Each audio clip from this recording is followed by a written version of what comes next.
Eric Bolling, anchor of Follow the Money on the Fox Business Network. Of course, Eric, good morning. You know, this is sort of the nasty little secret that hasn't been paid a lot of attention to in this whole deal. In fact, we haven't heard very much of it at all within, what is it, 26 days, I guess? That will go from a 0% straight up to 55%. Like you said, the $1 million exemption, anything above that, that includes your business, your house, the whole estate.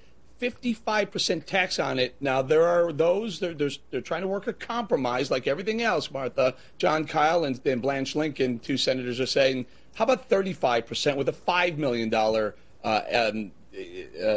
elimination? So, in other words, anything above $5 million. But again, if nothing is done, you will go right to a 55%. So, in essence, the Democrats' tax plan going forward on this, die soon. In the great words of Alan Grayson, right? The congressman who said, their plan is die quickly. Their plan, I mean, right. That may behoove some people to, if they're about to go, to do it quickly. How awful is that? On the Congress floor, he said the health care plan on the Republican side is die quickly. Apparently the Democrats' plan regarding taxes is die soon. It's terrible. 55%.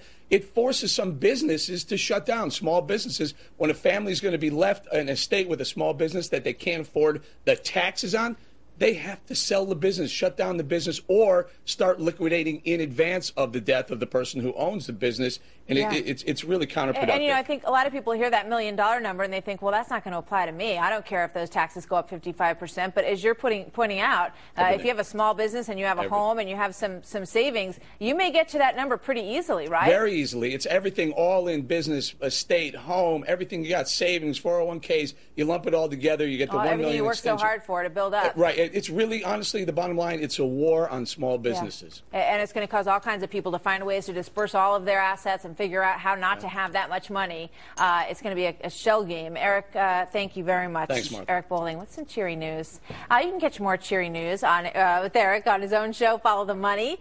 Weeknights on the Fox Business Network. He's prime time, 9 p.m. Eastern time, except Thursday when you have to wait another hour. You got to see him at 10 o'clock on Thursdays. We shall wait. We will be patient for Bolling. We will. We'll wait.